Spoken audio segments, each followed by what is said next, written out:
नमस्ते छात्रों।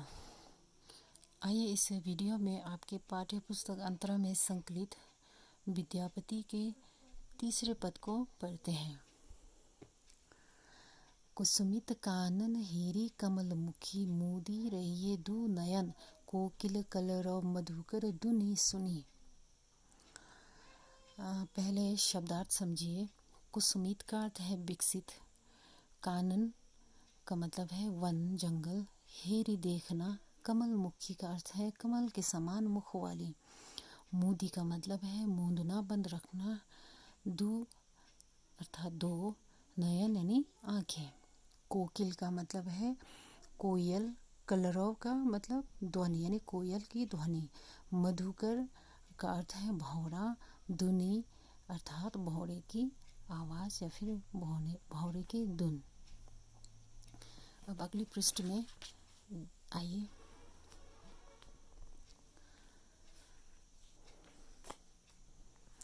कर दी जापई कान माधव सुन सुन बचन हमारा, तू गुण सुंदरी अति बेल दुबरी, गुनी गुनी प्रेम तुहारा, धरनी धरी धनी कत बेरी वैसई, पुनि तही उठी न पारा, कातर दीठी करी चौदिस हेरी हेरी, नयन गरई जलधारा, तोहर बिरा दिन छन छन तनु छिन, चौदसी चांद समान, बनई विद्यापति शिव सिंह नरपति, लखिमा दई रमान। यहाँ के कठिन शब्दों को पहले समझिए। झापई का मतलब है बंद कर देना, माधव अर्थात श्री कृष्ण के लिए आया है, बचन का मतलब है बातें,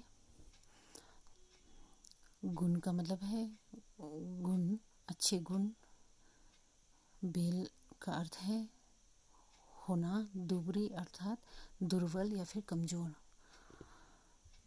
गुनी गुनी का मतलब है सोच सोच कर या फिर याद करके, तोहरा का मतलब है तुम्हारा, धरनी का मतलब धरती, धनी का मतलब है स्त्री, कतबेरी का अर्थ है कठिनाई से, वैसे का मतलब है बैठना, पुनि मतलब दोबारा पुनः, तही वहाँ से, उठी ना पाना का मतलब है उठ ना पाना, कातर का अर्थ है दुखी, दीठी का मतलब दृष्टि नजर, चौदिस का मतलब है चारों दिशाओं, हेरी हेरी यानी कि देखना, नयन आंखें, गरई का मतलब है बहाना या फिर गिरना, जलधारा पानी की धारा यानी आंसुओं की धारा, तोहर यानी तुम्हारे,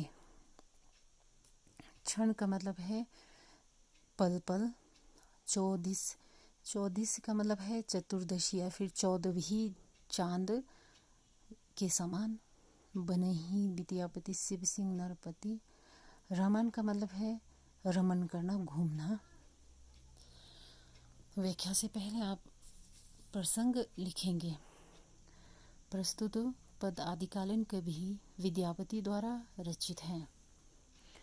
इस पद में कवि ने कृष्ण के वियोग में संतप्त राधा के दिन प्रतिदिन दुर्बल होने तथा ऋतु परिवर्तन पर उसकी विरहाग्नि के और भी अधिक प्रदीप्त हो जाने पर उसकी सखी द्वारा कृष्ण को जाकर राधा की दशा बताकर उसे राधा से मिलने के लिए प्रेरित करने का वर्णन किया है।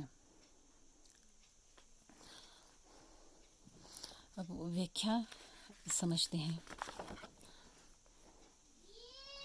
कुसुमित कानन हेरी कमल मुखी मूदी रहिए दुई नयन कोकिल कलरव मधुकर धुनि। राधा की सखी कृष्ण को राधा की दयनीय दशा का वर्णन करते हुए बताती हैं। क्या कहती हैं कि हे कृष्ण, हे माधव, कुसुमित कानन हेरी कमल मुखित, हे कृष्ण, विकसित प्रफुल्लित वन को देखकर वह कमल मुख के समान राधा यानी कि कमल मुखी, कमल के समान मुख वाली राधा क्या करती हैं, अपने दोनों आँखों को मूंद लेती हैं, अपनी दोनों आँखों को बंद कर लेती हैं, अर्थात उससे देखा नहीं जाता। जब पूरे वन हरा भरा जब दिखने लग जाता है, वहाँ तरह तरह के फूल खिले हुए हैं, चारों तरफ खूबसूरती सुंदरता बिखेरी हुई है, ऐसे में राधा उन खूबसूरत वातावरण को, उस प्रफुल्लित, उस विकसित वन को अपनी आँखों से वो देख नहीं पाती हैं। ऐसा देखने से क्या होता है, उनके जो पीड़ा है अर्थात कृष्ण से बिछड़ने का जो दुख है वो और बढ़ जाता है। इसलिए वो अपनी दोनों आँखों को बंद कर लेती हैं। फिर क्या करती है, कोकिल कलरव मधुकर धुनि सुनी।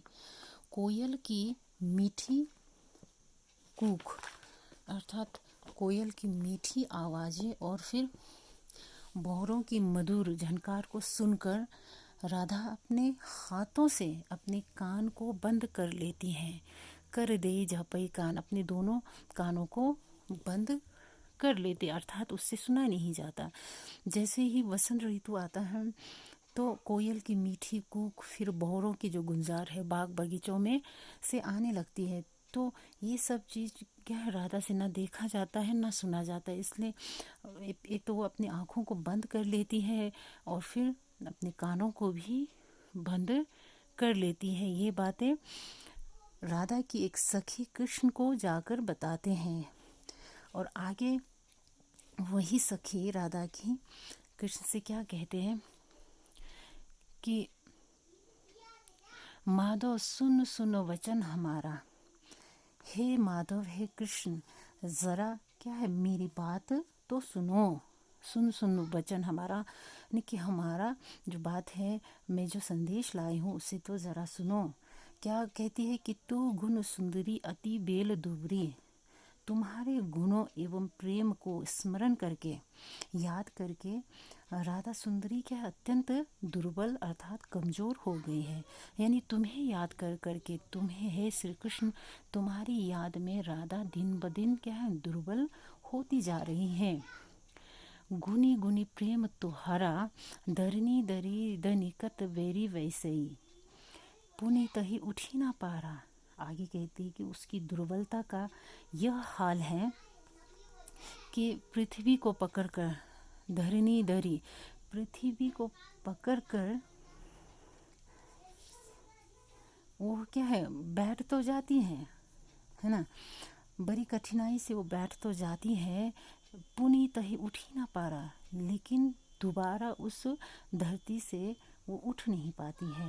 वो बैठ तो जाती हैं जैसे तैसे, लेकिन दोबारा उठ नहीं पाती, इतनी वो कमज़ोर हो गई है। तुम्हारे याद में, तुम्हारी बातों को, तुम्हारे गुणों को याद कर कर के, तुम्हारे प्रेम भरी बातों को याद कर कर के राधा इतनी दुर्बल हो गई हैं कि धरती पर वो जैसे तैसे एक बार बैठ तो जाती है, लेकिन दोबारा पुनः वो वहाँ से उठ नहीं पाती है। यह हाल है तुम्हारी राधा की। फिर कहती कि कातर दीठी करी चौदिसी हेरी हेरी। आगे सखी कहती हैं श्री कृष्ण से कि राधा क्या है दैन्यपुर, यानी कि दुखी वाली दृष्टि से तुम्हें चारों ओर क्या है, 24 हेरी हेरी, तुम्हें चारों ओर खोजती रहती हैं। और नयन गरय जलधारा, और उसके नेत्रों से लगातार क्या है आंसुओं की धारा बहती रहती है। अर्थात तुम्हारे एब्सेंस में, तुम्हारी जुदाई में वो अपनी आँखों से लगातार आंसू बहा रही है और तुम्हें चारों दिशाओं में ढूंढती रहती है, और तुम्हें जब नहीं पाते हैं अपने आसपास, फिर उनके आँखों से आंसू की धारा बहने लगती है। तो हर विरा दिन छन छन तनु छीन चौदिसी चांद समान। अब देखिए यहाँ 14वीं की जो चांद है उसके साथ तुलना करते हुए सखी कह रही है कि हे कृष्ण, तुम्हारे विरह में राधा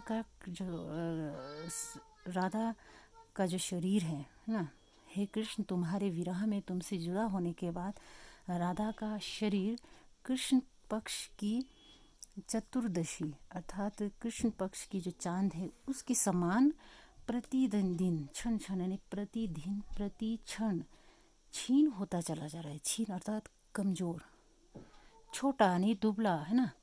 तो जिस प्रकार से 14वीं की चांद क्या है कृष्ण पक्ष के दौरान दिन ब दिन छोटा पड़ता जाता है ना, उसी तरह से राधा की जो दशा है वो भी क्या है, तुमसे जुदा होने के बाद तुमसे अलग रहकर उनके जो शरीर है वो भी प्रतिदिन प्रतिक्षण कमज़ोर होती जा रही हैं। बनहि विद्यापति शिव सिंह नरपति लखिमा दे रमन। कवि विद्यापति अंत में कहते हैं कि लखिमा देवी के पति राजा शिव सिंह भी इस रहस्य को बड़ी प्रकार जानते, अच्छी तरह से जानते हैं, क्योंकि वो क्या है, वो लखिमा देवी के साथ इधर उधर घूमता रहता है, यानी रमन करते रहते हैं। इसलिए उनकी दशा के बारे में, अर्थात राधा की दशा के बारे में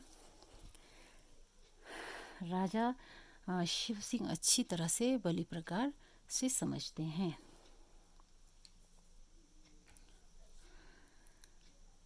विशेष में आप कुछ बिंदुओं को लिखेंगे, जैसे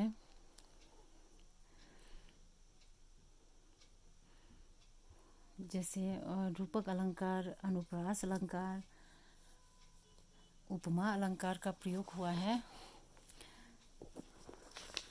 पहले पृष्ठ में आप देखिए, कमलमुखी। कमलमुखी में किस अलंकार का प्रयोग हुआ है? रूपक अलंकार का, है ना, कि कमल के समान मुख को बता रहे हैं, कमल के साथ तुलना यहाँ कर रहे हैं, इसलिए यहाँ रूपक अलंकार है।